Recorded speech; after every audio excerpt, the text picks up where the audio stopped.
Hey, what's up, everybody? It's me, Jay Hollingshed, your personal high performance mindset coach and public speaker, coming to you live once again.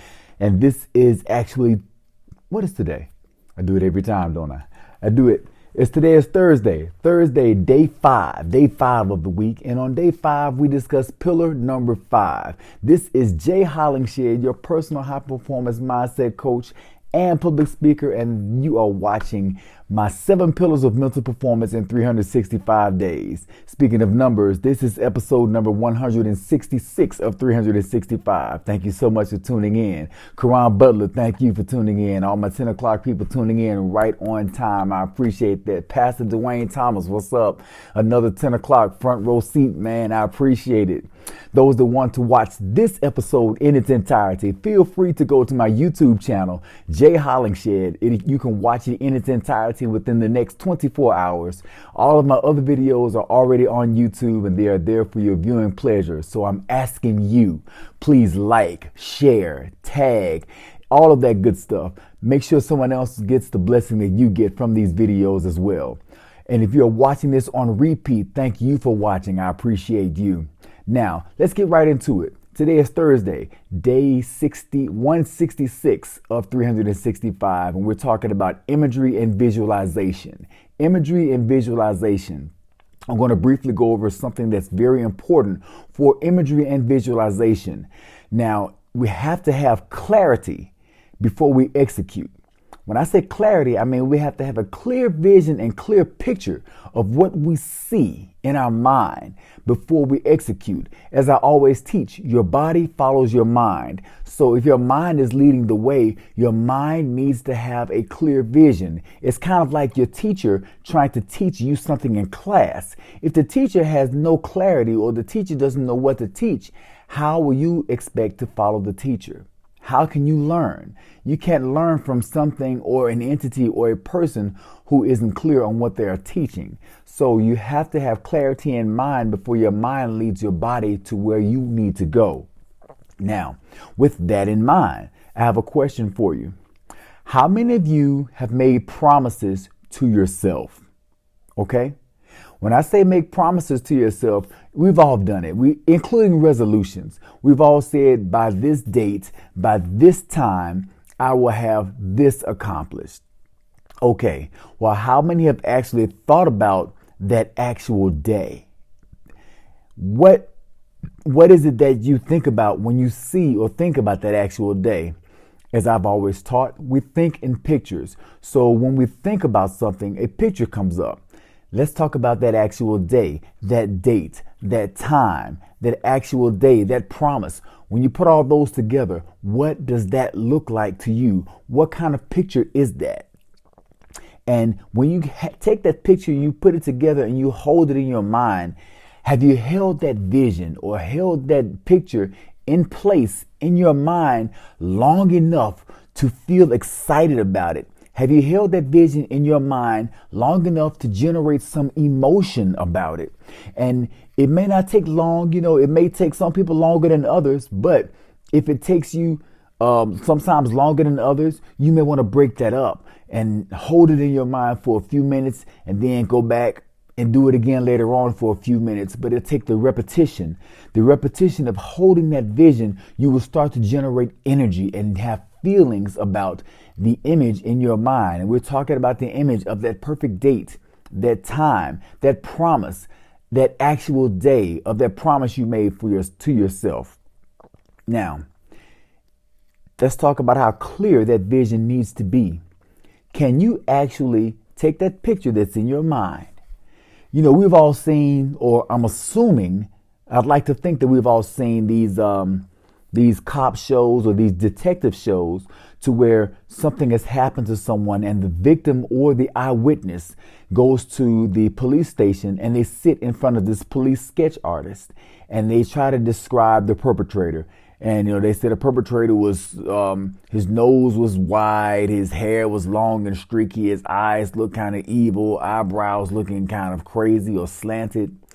And the sketch artist draws it out, right? He draws out, or he or she draws it out to a T. Now, let's say you take your vision. Let's take that promise, that day, that time, that promise that you've actually made to yourself. All of that put together, take that. Can you take that vision to a police sketch artist and describe it and have that police sketch artist draw it out to a T? Is that possible? Have you taken the time to think about it in that much detail? If you have done that and taken the time to do it in that much detail, then the probability of you making that come true, or the probability of you manifesting that vision you have will be great. You will have a greater advantage, and it will happen faster than someone else who hadn't actually seen or thought that far, or kept it in that or kept that vision in their mind and not in a distance. So keep that in your mind, and if you can do that and go to like a police sketch artist and draw it out, have them draw it out. That's the same way children do, kindergartners do. If you give a kid a box of crayons, right? And you tell that kid to draw whatever is in their mind, their imagination will go wild and go crazy. They'll sit there and they'll think for a second. Sometimes they'll actually sit there and you tell them what you want them to draw. You give them the idea and tell them to add the details. They'll sit there and you watch them. They'll close their eyes and they'll think. And when they close their eyes, some of them may do this. They close their eyes and they cover their ears. When they do that, they're shutting out the distractions. They don't want to hear anything else. They don't want to see anything else because they want to focus everything on what's happening in their head. They want to focus on the details that they're coming up with. And once they come up with it, boom, their eyes light up, they drop their hands and they get excited. They rush to go to the crayons, they rush to go to the pen and paper, and they start drawing. They start writing, and they just keep going and going and going without being interrupted. They're just drawing and writing, adding so much detail. The thing is, the promise you've made to yourself, can you do the same thing and draw the promise you made to yourself in so much detail? That promise can be that goal, that 50 pounds you want to lose. What do you want to look like in so many days, on that day, at that time? What do you want to look like? Do you have that in your head? Have you held that promise? Have you held that image or that vision in your mind so strong to where you have the details so clear that you can execute? You have to have clarity before you execute. Another example of having clarity before you execute or go forward before you do something. We all have seen children and parents. Let's take a parent's bedroom. Could be junky. There's a chance it could be clean. Let's take a child's bedroom. Greater possibility of that child's bedroom being filthy and junky, right? So if the child says, "Mom, can you go in my room and grab my keys off my desk?" Or "Can you go in my room and grab my cell phone?" And you walk in and it's a mess. You can't see the desk to even get a cell phone, if that's what he wants or he or she wants. Now, if the child walks into that room, they'll go straight to that phone. Why and how are they able to do that? Because they have seen it in their mind already. They know where it is and they go straight to it. They have that clarity in their mind where they can execute and go straight to the phone and get it. Now, if they ask you as a parent to go and get it, you can't get it. Why? Because there's no clarity. You haven't seen where that phone is. There's no clarity in that room for you. It's not clear to where it is. So if you have no clarity, you cannot execute on where and what that is. The same thing with the goals that you have for yourself. The same thing with the vision you have for yourself. You have to be clear on what it is. Be clear enough to actually draw it out or to talk it out and have someone, you want to be able to talk to someone and explain to them your vision so clearly that they can actually execute it for you. That's the clarity you need. When I was actually coaching volleyball, coaching for this previous volleyball club, I was the mental performance coach. And there was this one girl, she had the ball set to her. She was a hitter. The ball was set to her. She went up in the air, perfect form. She went up, she took the elbow back, thumb down. She was getting ready to kill that ball. I mean, smack the leather off that ball. And she did. She hit that ball. You would have been proud of how hard she hit that ball.